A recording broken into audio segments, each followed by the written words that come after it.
intricate detail and the care taken. And the patience is extraordinary.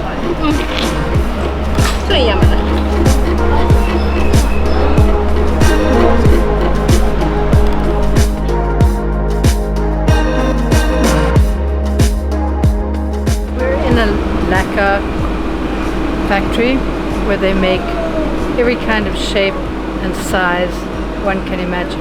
We've been shown how to actually make a cup, starting with bamboo.